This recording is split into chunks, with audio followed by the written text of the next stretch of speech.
abrir as nossas Bíblias em Atos capítulo 8, versículos 26 até o versículo 40. Atos 8, 26 a 40.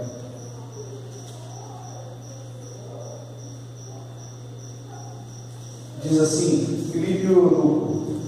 Um anjo do Senhor falou a Filipe dizendo: dispõe-te e vai para a banda do sul, no caminho que desce de Jerusalém a Gaza, que este se acha deserto. Ele se levantou e foi. Eis que o etíope eunuco, alto oficial de Candace, rainha dos etíopes, o qual era superintendente de todo o seu tesouro, que viera adorar em Jerusalém, estava de volta e, assentado no seu carro, vinha lendo o profeta Isaías. Então disse o Espírito a Filipe: aproxima-te desse carro e acompanha. Correndo Filipe ouviu ler o profeta Isaías e perguntou: compreendes o que lês? O que vens lendo? Ele respondeu: como poderei entender se alguém não me explicar? E convidou Filipe a subir e assentar-se junto a ele. Ora, a passagem da escritura que ele estava lendo era esta: foi levado como ovelha ao matadouro, como um cordeiro mudo perante o seu tosquiador. Assim ele não abre a sua boca. Na sua humilhação lhe negaram justiça. Quem lhe poderá descrever a geração? Porque da terra a sua vida é tirada. Então o eunuco disse a Filipe: peço-te que me expliques a quem se refere o profeta. Fala de si mesmo ou de algum outro? Então Filipe explicou, e começando por esta passagem da Escritura, anunciou-lhe a Jesus. Seguindo eles, caminham fora. Chegando a certo lugar onde havia água, disse o eunuco: eis aqui a água, quem impede que eu seja batizado? Filipe respondeu: é lícito se crês de todo o coração. E respondeu ele e disse: creio que Jesus Cristo é o Filho de Deus. Então mandou parar o carro, ambos desceram à água e Filipe batizou o eunuco. Quando saíram da água, o Espírito do Senhor arrebatou a Filipe, não ouvindo mais o eunuco, e este foi seguindo o seu caminho cheio de júbilo. Mas Filipe veio a achar-se em Azoto, e passando além, evangelizava todas as cidades até chegar a Cesareia. Amém? Que Deus nos abençoe, irmãos. Queridos irmãos, esse texto da palavra nos mostra um momento muito importante, que quando a igreja ela é expulsa por meio da perseguição que aconteceu ali em Jerusalém no ano 68. E quando esse texto então se refere a Filipe, é o mesmo Filipe o diácono, do capítulo 6 do mesmo livro de Atos. Filipe então, ele era um diácono pregador, ele pregava, Deus usava Filipe, Filipe operava muitos sinais e anunciava com ousadia o Evangelho. Filipe então era aquele que anunciava também com ousadia, anunciou os samaritanos, como nós vimos no início do capítulo 8, e agora ele é levado pelo Espírito Santo. O Espírito o incomoda, o anjo do Senhor falou a Filipe dizendo: dispõe-te, vai para a banda do sul, no caminho que desce de Jerusalém a Gaza, este se acha deserto. Ele se levantou e foi. Olha só, então Deus fala com Filipe para ele ir para um lugar deserto, e Filipe vai para lá, né? Filipe então, ele é levado a esse lugar. Filipe não, de maneira nenhuma, ele desobedece, ele vai onde o Senhor manda ele ir. E é interessante nós pensarmos nisso, né? Filipe muito confiante em Deus, obediente. Filipe é desafiado, ele é orientado a ir para um lugar deserto, e ele não vai para um lugar deserto, ele vai para um caminho deserto, né? E imagine só, Deus falar com você, por meio de um anjo, falar com Filipe, se você estivesse no lugar de Filipe: vou mandar você para um lugar deserto agora, vai lá. E de repente você chega lá no lugar deserto e vê só você ali naquele lugar. E de repente alguém se aproxima ali e você então é orientado a falar a essa pessoa, a esclarecer essa pessoa a Escritura. Filipe fez a parte dele, né? Então, se nós pensarmos em uma igreja que é dirigida pelo Espírito Santo, ela não questiona as ordens de Deus. Nós não podemos questionar as ordens de Deus. Filipe foi e fez, Filipe foi e realizou, Filipe foi e obedeceu, né? Então nós percebemos aí, e diz que um etíope eunuco, alto oficial de Candace. Há quem diga que Candace não é o nome da pessoa, da rainha, mas é um título de uma rainha cujo filho é incapaz de assumir o trono. Então ainda é uma criança e não pode, não tem responsabilidade de assumir o trono. Então a rainha assumia até a idade adulta do filho, quando ele poderia assumir o trono real. Então esse eunuco está ali, ele tem uma comitiva muito expressa ou expressiva.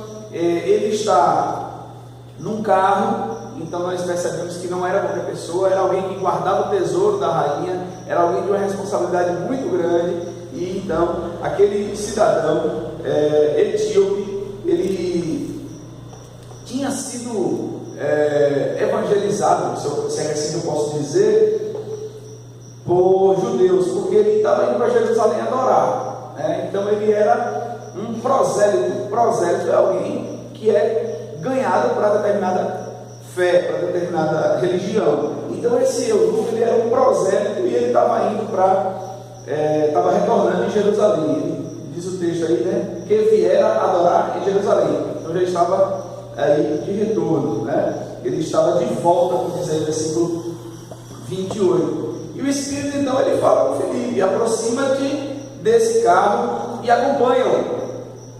O que Filipe faz? Ele vai. Filipe vai, ele obedece. E então ele segue esse carro, ele se aproxima. E diz o versículo 30: correndo Filipe ouviu ler o profeta Isaías. Veja o esforço que Filipe faz. Filipe primeiro vai para o lugar deserto. Depois o Espírito fala com ele: acompanha esse cara aí, vai atrás dele. E Filipe vai correndo, começa a correr. E nessa corrida de Filipe, ele percebe o anseio do eunuco. Irmãos, nós vivemos dias de correrias diversas, de trabalho, de questões pessoais, e às vezes, irmãos, a gente não leva em consideração as pessoas que estão à nossa volta. A gente está pensando só na gente e esquece as pessoas à nossa volta. E Filipe, na correria, no esforço que ele estava fazendo, ele ainda consegue ouvir aquele homem lendo, né? Aquele homem ansiando por entender a Escritura. Diz aí o versículo 30: correndo Filipe, viu ler o profeta Isaías e perguntou: compreendes o que vens lendo? Olha só, você está entendendo o que você está lendo? Então veja o interesse de Filipe, explicar a Escritura. O que tem de gente por aí que não entende a Escritura, o que tem de gente por aí que não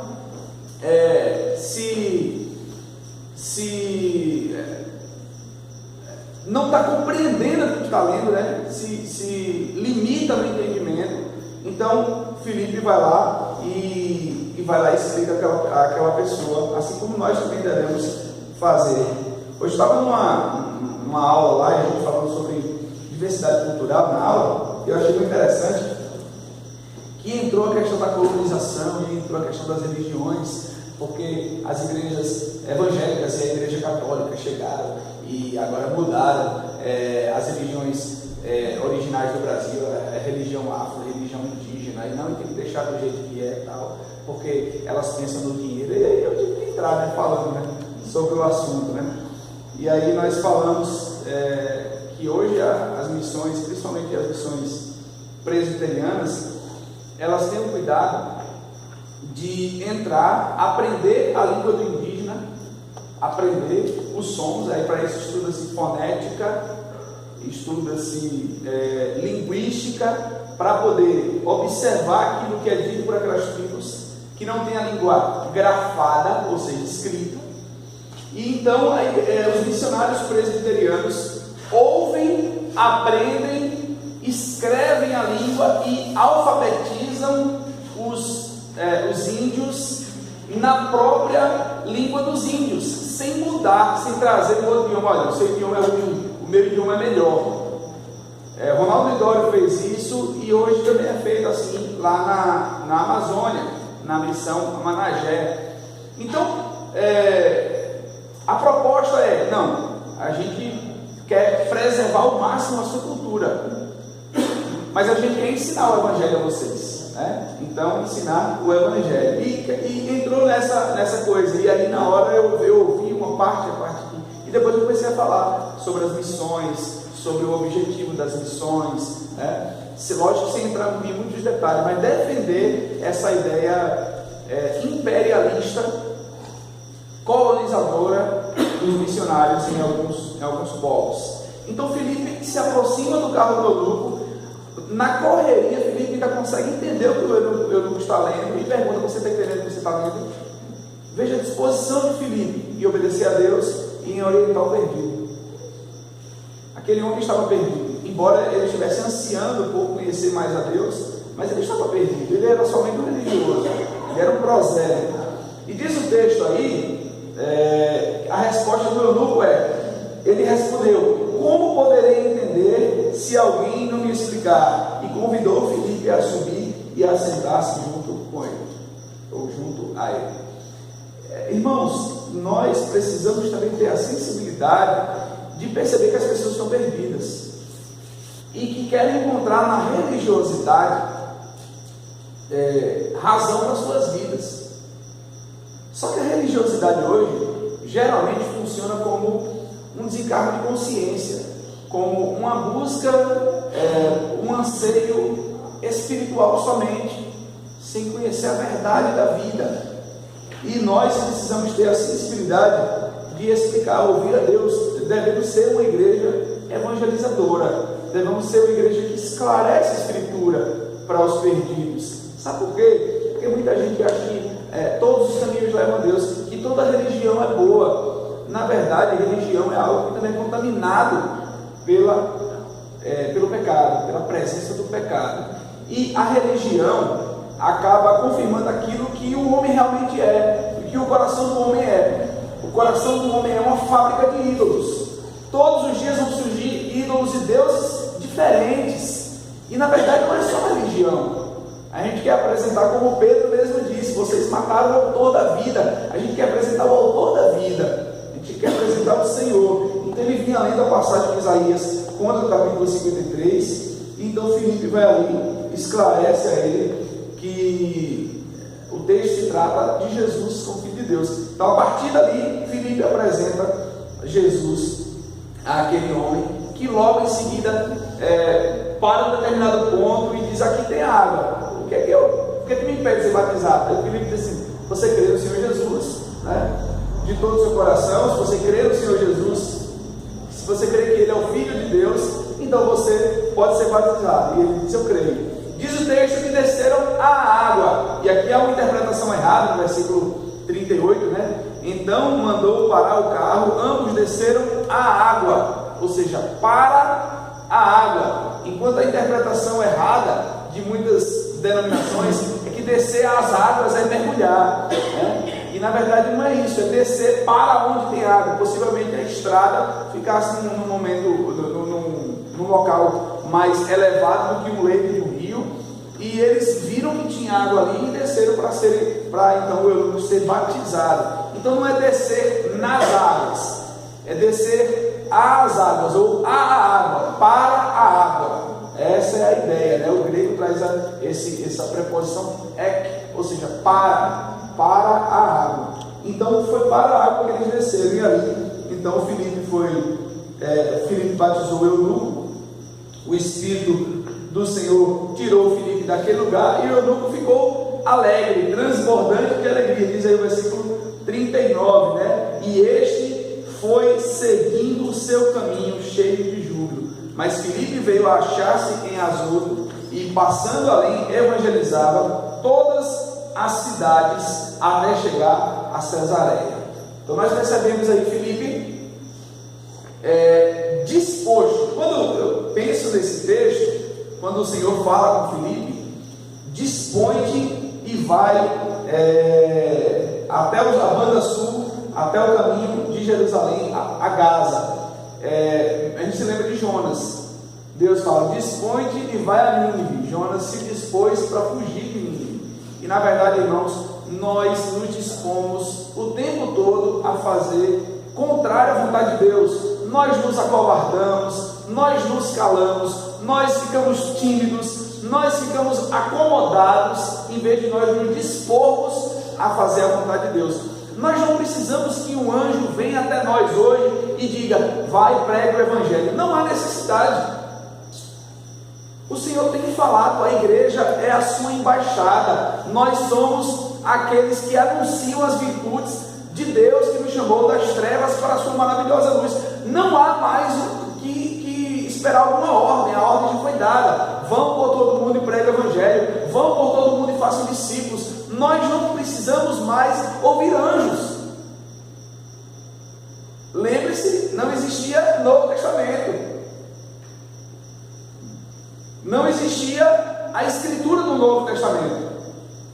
Tudo que eles tinham eram as ordens que eram dadas desde o Antigo Testamento. Vão entre as nações, anuncie a glória de Deus. Eles tinham isso já. E aqui então o Senhor está se relacionando em tempo real, de forma pessoal, dizendo, Filipe, vá agora até a banda sul de Jerusalém, o caminho que vai até Gaza. Aí Filipe vai. Nós não precisamos mais disso, a ordem já foi dada. Nós também não temos desculpa. E nós precisamos ter a sensibilidade de enxergar que as pessoas estão perdidas e precisam conhecer sobre Deus. Por isso uma igreja que é dirigida pelo Espírito Santo, ela é obediente às ordens da missão. Ela olha com sensibilidade os perdidos. Ela explica o sentido da vida, explica os propósitos de Deus. Ela possibilita a alguém entender a verdade sobre o Salvador. Então, queridos irmãos, é o que nós precisamos aprender e praticar. Se somos uma igreja dirigida pelo Espírito Santo, somos então um povo que obedece a Deus, um povo que procura aproximar-se de pessoas, explicar o Evangelho, e um povo também que se alegra quando há conversão. Nós precisamos fazer isso. Deus tem nos incomodado a uma vida de evangelização mais intensa, e não evangelização ligada a um evento, mas evangelização ligada ao estilo de vida. A evangelização tem que ser isso. Nós precisamos evangelizar. Nós devemos explicar o Evangelho às pessoas. E esse é o papel da igreja. Sempre, a vida toda eu ouvi assim, que duas pessoas foram, segundo a Bíblia, foram arrebatadas. Foi Elias e Filipe. Nós observamos aqui que Filipe foi arrebatado para o lugar que ele estava. Ele foi levado para outro. Esse outro lugar chamado Azul. Isso, ele foi levado para outro lugar. Ele foi apanhado de um lugar e levado para outro. Para outro. Não foi uma. Não. Desaparecer, né? Isso, não foi não. Porque o entendimento que eu ouvi agora, eu prestei atenção que certo Filipe. Ele foi apanhado de um lugar. Da outra. Isso. Elias não, né? Elias não. Elias foi transladado, né? Ele foi levado para o céu mesmo. Né? É diferente. Né? Elias não voltou mais. Filipe, então, ele foi levado para outro lugar. Então, irmãos, que Deus nos abençoe dessa maneira, que a gente possa ser sensível a Deus. A gente sofre porque a gente luta contra a voz de Deus. A gente luta contra a vontade de Deus. A gente faz semelhante a Jonas, em vez de fazer semelhante a Filipe. E a gente tem o maior de todos os exemplos, que é Cristo. Cristo, ele abriu mão da sua glória, ele veio para realizar a vontade do Pai. Esse é o maior de todos os exemplos. Jesus, exemplo de obediência, exemplo de missão, exemplo de compaixão, exemplo de ensinar a Escritura. O maior pregador que já existiu foi Jesus. né? O maior professor que já existiu, Jesus. Então, nós precisamos seguir o exemplo de Cristo e os exemplos que deram certo. As pessoas que obedeceram, as pessoas que, semelhantemente a nós, tinham também suas paixões, mas tinham suas dificuldades e resolveram obedecer. E nós, né? Então, pastor, mas Jesus é um modelo difícil de ser seguido. Ele é o modelo que nós temos que seguir. É o que a Bíblia nos diz. Mas a gente pode ver que outros homens e mulheres foram também obedientes. Foram homens e mulheres semelhantes a nós e foram obedientes. Então nós precisamos ser obedientes a Deus. Por quê? Porque existe muita gente que está perecendo sem o Evangelho, perdida nos pecados, distante de Deus e merecendo condenação da parte de Deus. Então nós precisamos pregar o Evangelho das pessoas, porque a única forma dessa pessoa ser salva é o Evangelho. Não tem outra coisa, não tem outro método. É o Evangelho, como a Escritura diz. Então, irmãos, vamos orar a Deus nesse sentido, rogando ao Senhor que nos abençoe, nos fortaleça, para que possamos ouvi-lo e obedecê-lo, nos compadecendo de outras pessoas perdidas, apresentando o Evangelho às pessoas, permitindo assim, ou contribuindo com a alegria daquelas pessoas, e não somente a alegria daquele eunuco, mas quando um pecador é salvo, a festa no céu. Então o eunuco festejou ali pela salvação que recebeu, mas quando um pecador se arrepende dos seus pecados, a festa no céu, diz o próprio Senhor Jesus, né? Então quando há um pecador arrependido, a festa no céu. Então vamos proporcionar a alegria de pecadores e a alegria do céu quando pecadores são convertidos ao Senhor. Vamos orar nesse momento. Ore você individualmente, peça ao Senhor que conceda a você alegria, obediência, para poder então servi-lo cada vez mais e melhor.